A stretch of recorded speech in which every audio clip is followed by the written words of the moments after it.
Bonsoir à tous, merci de vous informer sur RTI 1 ce mardi 17 juillet. Le RHDP a tenu hier lundi son assemblée générale constitutive. Une rencontre soldée par la désignation du président Alassane Ouattara à la tête du parti. Et il est chargé par l'ensemble des partis membres de faire du dialogue un point incontournable de sa gouvernance. Selon l'Organisation internationale du travail, sur les 72 millions d'enfants travailleurs en Afrique subsaharienne, 85% exercent dans les filières agricoles. La 8e réunion annuelle de lutte contre le travail des enfants dans la cacaoculture s'est ouverte à Abidjan ce matin. La pression démographique et foncière a favorisé en Côte d'Ivoire une présence illégale d'habitation à proximité des zones industrielles. Que font les organes en charge de la gestion des infrastructures industrielles? Des réponses dans Ecopus ce soir. Et puis le statut de Rome fête aujourd'hui ses 20 ans.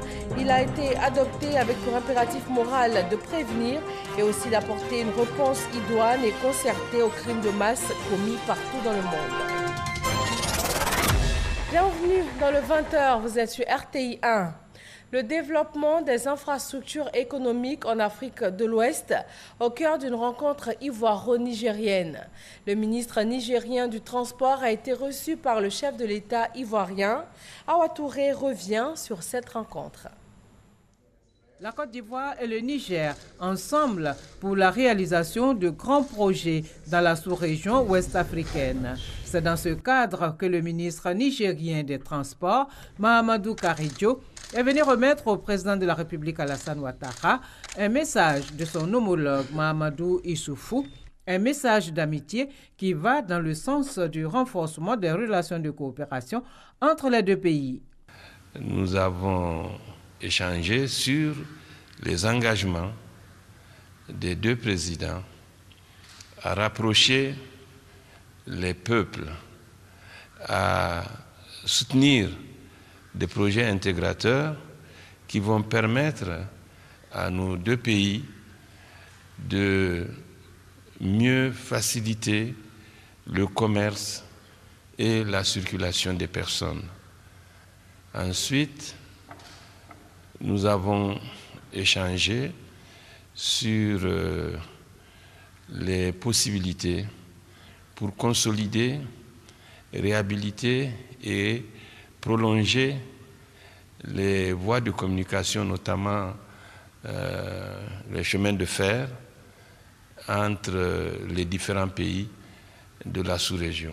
La réhabilitation et le prolongement du chemin de fer Abidjan-Ouagadougou constitue l'un des grands projets structurants que les dirigeants de l'Afrique de l'Ouest entendent mettre en œuvre. Dans l'actualité politique ivoirienne, le RHDP a tenu hier lundi son assemblée générale constitutive. Le président Alassane Ouattara a été désigné leader de la coalition. Il est chargé par l'ensemble des partis membres de faire du dialogue un pilier de sa gouvernance. Mahama Traoré. 6 partis politiques désormais constitués en un seul. Son nom, le RHDP, Rassemblement des Oufouettistes pour la démocratie et la paix. Cette coalition sera dirigée par le président Alassane Ouattara, président d'honneur du RDR, Rassemblement des Républicains. Il a été désigné à l'unanimité par tous les partis membres du RHDP lors de l'Assemblée générale constitutive tenue ce lundi 16 juillet. Aussitôt élu, le président du RHDP a été chargé par les membres de cette Assemblée générale constitutive d'une mission, celle de rassembler tous les adeptes de l'oufouettisme.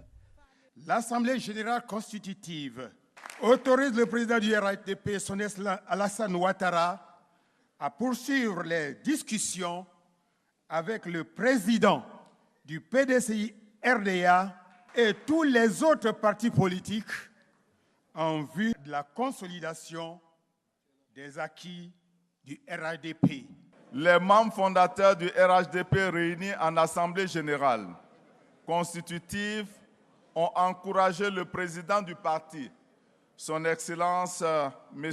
Alassane Ouattara, à créer les conditions favorables à l'adhésion au RHDP de toutes les personnes physiques ou morales de nationalité ivoirienne appartenant ou non à une famille politique ou un courant de pensée à une organisation de la société civile ou non qui partage les idéaux de paix, de tolérance et de dialogue du président Houphouët-Boigny.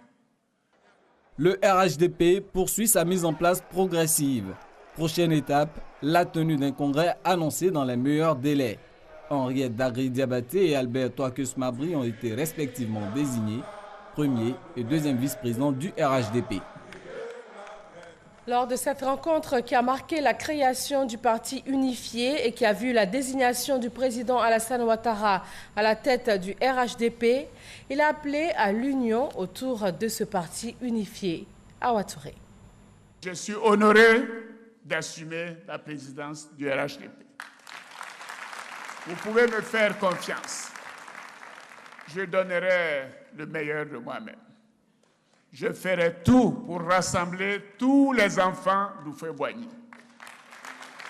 Je ferai tout pour que la Côte d'Ivoire continue dans la stabilité. Oui, je ferai tout pour renforcer la confiance en tous les enfants de Côte d'Ivoire, sans distinction, oufouettistes ou pas. Car bien évidemment, dans tout pays, il faut bien une opposition. Mais vous pouvez me faire confiance. Le nouveau président du RHDP, Alassane Ouattara, a indiqué que ce parti est né de la clairvoyance de chaque parti membre de l'Alliance des oufouettistes pour la démocratie et la paix. Cette clairvoyance qui fait reconnaître avec humilité que l'intérêt supérieur de la nation est bien plus grand, bien plus important que la somme de toutes nos ambitions personnelles et bien plus grand que les ambitions de nos partis respectifs. Oui, oui, la Côte d'Ivoire d'abord. La Côte d'Ivoire d'abord. Et donc c'est avec humilité que nous avons décidé ensemble de mettre tout en œuvre pour créer cette alliance. Et cette alliance va durer. Elle durera, elle vivra et elle vivra. Cette Assemblée générale constitutive du RHDP est une étape historique et l'aboutissement d'un processus. Oui, nous l'avons voulu et nous allons la réaliser. Cette étape est l'aboutissement d'un processus qui a vu chacun des partis membres du RHDP signer l'accord politique en vue de la création d'un parti unifié dénommé Rassemblement des oufouettistes pour la démocratie et la paix, et aussi de se prononcer sur les statuts portant création du RHDP. Le 12 avril 2018, les présidents des partis membres du RHDP ont tous signé l'accord politique pour la création du parti unifié RHDP. Par ailleurs, les congrès de nos différents partis ont adopté les statuts du parti unifié, à l'exception du PDCI-RDA, qui a prévu de les examiner au cours de son prochain congrès après 2020. Mais après 2020, ça veut dire après les élections présidentielles d'octobre 2020. Cela n'est pas acceptable.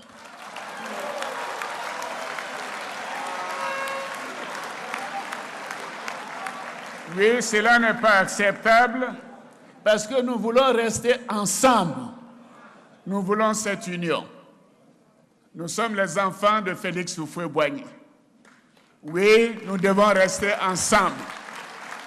Et nous devons préparer ensemble les élections présidentielles de 2020.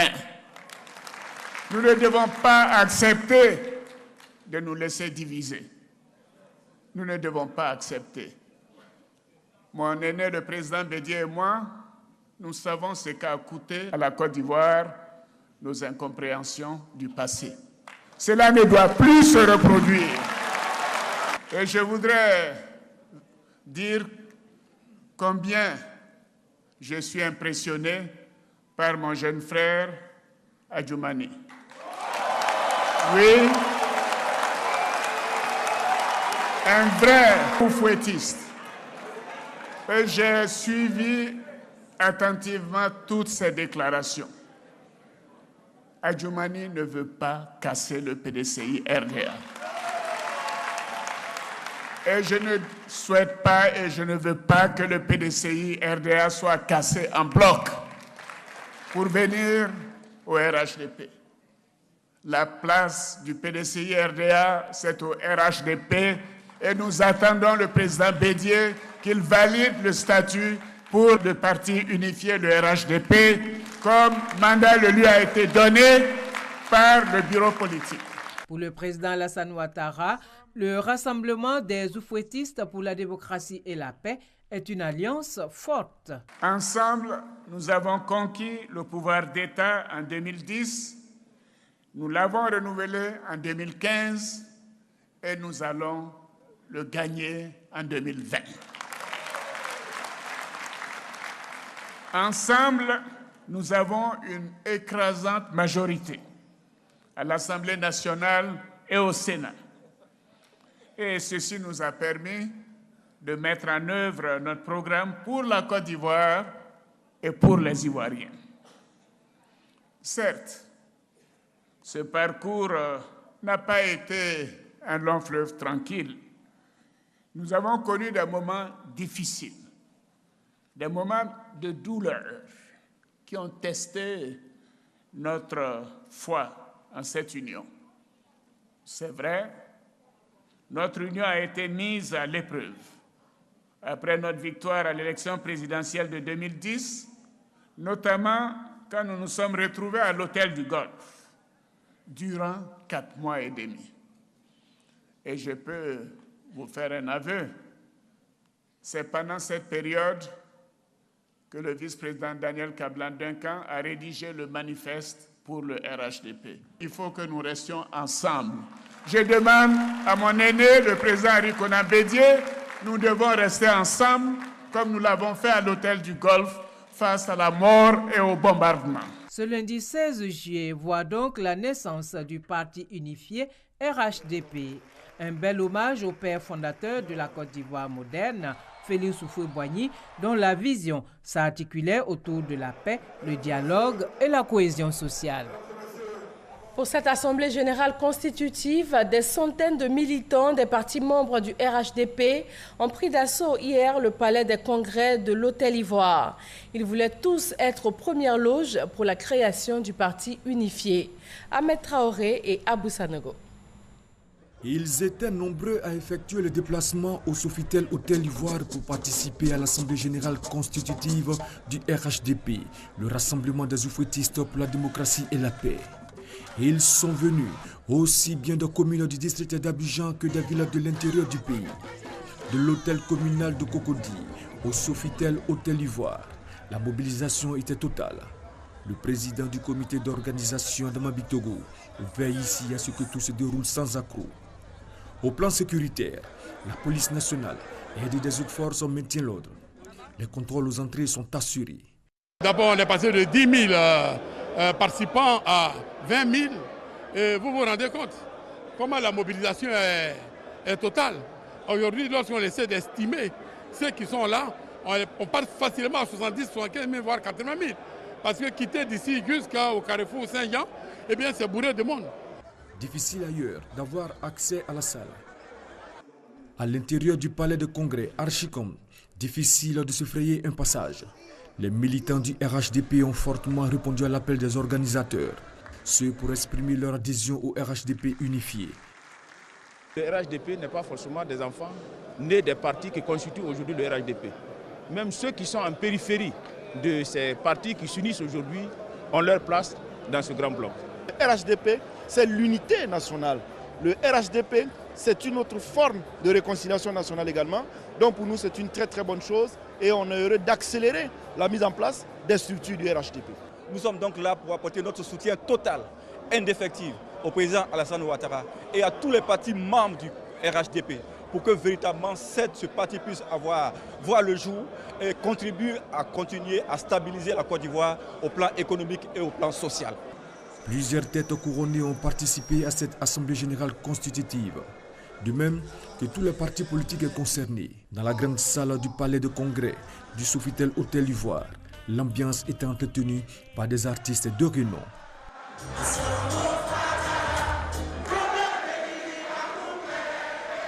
Et voilà qui met fin au chapitre consacré à l'Assemblée du RHDP tenue hier lundi.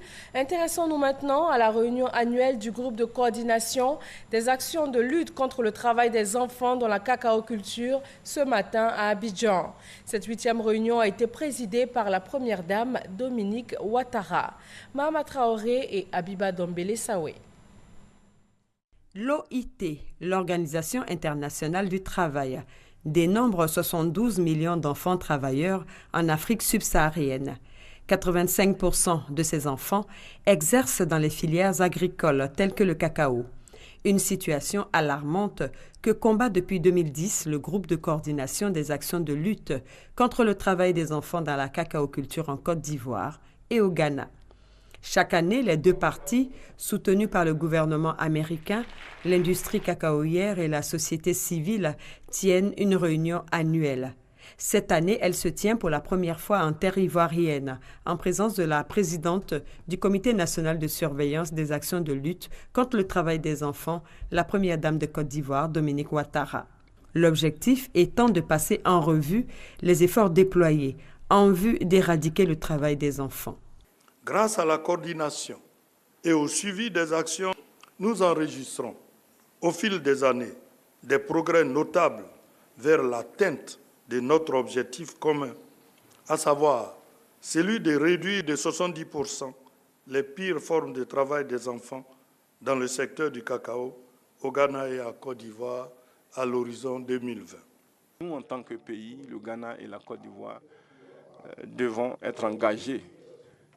Mais nous devons tout de même, en tout cas, encourager l'industrie du cacao à acheter nos productions à des meilleurs prix. Dans cette ambition de produire du cacao et du chocolat sans nuire à l'épanouissement des enfants, la Côte d'Ivoire et le Ghana peuvent compter sur le soutien des États-Unis d'Amérique. Près de 7 milliards de francs CFA consentis par le gouvernement américain pour financer des actions de lutte. Un geste salué par la première dame de Côte d'Ivoire, Dominique Ouattara. Éliminer le travail des enfants de la chaîne de production du cacao dans nos pays n'est ni un slogan, ni une simple déclaration de principe. Il s'agit d'une réponse collective qui requiert un engagement fort et la détermination de tous les acteurs impliqués. Le double objectif recherché est tout d'abord de garantir la durabilité de notre économie cacaoyère, mais surtout de protéger nos enfants et de leur assurer un avenir meilleur. Pour cela, il faudra rechercher et développer de nouveaux partenariats en vue d'étendre nos actions à l'échelle nationale et sous-régionale. C'est grâce à l'implication et aux efforts de tous que nous parvenons à faire bouger les lignes dans ce combat pour la protection de nos enfants. Mettre fin au travail des enfants d'ici à 2025, un point clé des objectifs de développement durable. Nul doute que l'atteinte de ces objectifs sera au cœur de cette 8e réunion annuelle du groupe de coordination des actions de lutte contre le travail des enfants dans la cacaoculture. Cohabitation, zone industrielle, habitation, quelle solution de l'État ivoirien? Depuis plusieurs années, la pression démographique et foncière a favorisé une présence illégale d'habitation à proximité de ces zones, des grands espaces à l'intérieur des villes où sont autorisées les activités industrielles. Que font les organes en charge de la gestion des infrastructures industrielles? Direction la zone industrielle de Yopougon, la plus grande du pays pour EcoPlus, la page économie du mardi avec Cheikh Koné.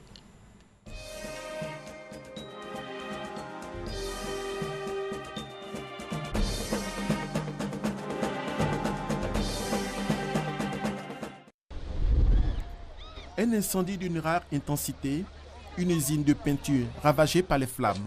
Pas de perte en vie humaine, mais plusieurs commerces et habitations à proximité partis en fumée. Ce drame est survenu en décembre 2017 dans une zone industrielle au sud du district d'Abidjan. Quelques mois avant, c'était une usine de fabrication de bitume. Les ménages, tous détruits. Une situation qui met au grand jour la question des habitations à proximité des zones industrielles. Yopougon, la commune abrite la plus grande zone industrielle du pays. Superficie 645 hectares. Mais 23% de cet espace est occupé par des habitations surtout précaires. Un phénomène qui prend de l'ampleur avec des populations riveraines qui côtoient en permanence le danger.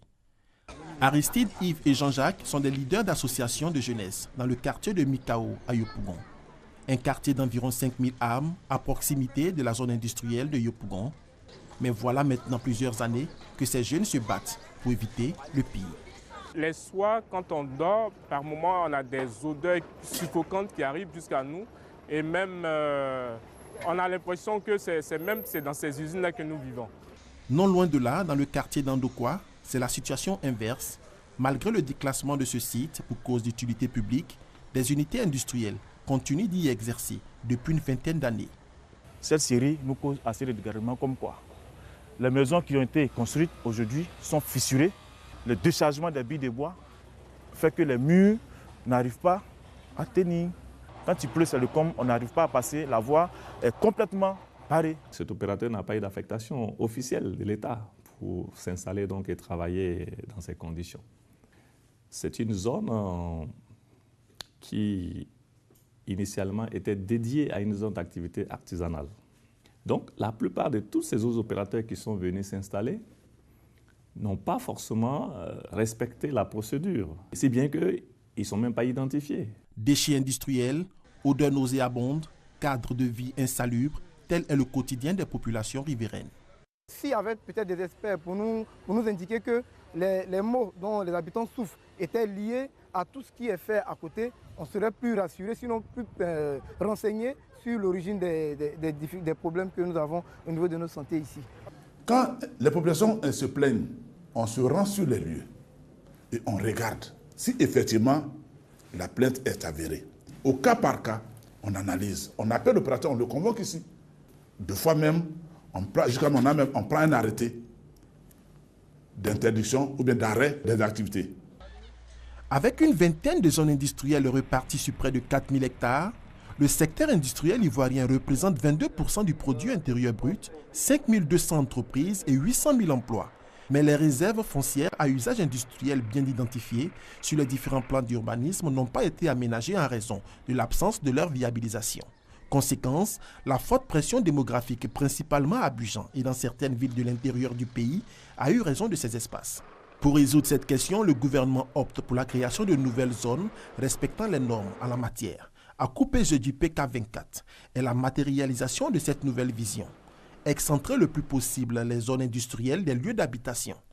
Située à une dizaine de kilomètres d'Abidjan, la zone d'Acoupé jeudi PK24 a bénéficié de près de 22 milliards de francs CFA pour l'aménagement de la première tranche de 50 hectares sur la superficie globale de 940 hectares. Malgré ces efforts du gouvernement, le taux d'implantation des entreprises est de loin les projections attendues. Sur la poignée d'entreprises en cours d'installation, les travaux avancent, mais des attentes demeurent. Il faut un petit peu accélérer la réalisation, la fin de ces travaux, parce que certains industriels ont déjà démarré, donc il y a un décalage entre l'infrastructure et le démarrage des usines. Et donc ça ralentit un peu l'activité. Donc il faut finaliser assez rapidement certains travaux, comme l'assainissement, comme l'amener de l'eau potable. Nous avons construit une station de traitement d'eau conforme aux directives du SIAPOL, etc. L'inquiétude, c'est de ne pas trop savoir où rejeter nos eaux polluées après les avoir traitées, sachant que le démarrage de l'activité est imminent. Des attentes que l'Agence de gestion et de développement des infrastructures industrielles AGEDI s'emploie à résoudre. Lorsque le gouvernement a identifié ce périmètre, les ministères qui ont des services qui sont complémentaires de la mise en œuvre de cette zone ont entamé également différents projets afin de rendre la zone opérationnelle. Depuis sa création en 2013, l'AGEDI multiplie les stratégies pour doter la Côte d'Ivoire de zones industrielles modernes. La réhabilitation des zones existantes, comme celle de Yopougon qui a coûté 24 milliards de francs CFA, les études pour les zones de Vridi et Koumassi en cours, L'opération d'immatriculation et d'identification, lancée en janvier dernier avec pour cible plus de 1000 unités industrielles, sont la preuve d'un engagement. Un grand pas a été fait et la nouvelle zone qui est en construction, l'intérieur qui est en train également de connaître les différents projets, on peut dire que nous sommes lancés vraiment sur la bonne voie. Et il faut maintenir le cap et dans quelques années, on peut dire qu'on verra des zones modernes, des zones industrielles modernes qui vont rien envier à ce que nous découvrons également dans les pays émergents. Les zones industrielles sont un indicateur efficace en matière de création d'emplois et de stabilisation de la démographie en milieu urbain. Leur rôle dans le développement du tissu industriel n'est plus à démontrer. En la matière, l'exemple ivoirien fait cas d'école dans la sous-région. Les zones industrielles doivent être loin des habitations, les matières nucléaires également. Une vingtaine de pays africains sont réunis à Abidjan pour partager leurs expériences sur la protection des matières nucléaires. Ces matières sensibles sont utilisées dans l'agriculture, le transport ou encore la médecine, entre autres. L'Agence internationale de l'énergie atomique exhorte les États africains à ratifier l'amendement sur ces composés radioactifs. Le statut de Rome totalise aujourd'hui 20 ans, une date anniversaire qui coïncide avec la Journée internationale de la justice pénale internationale.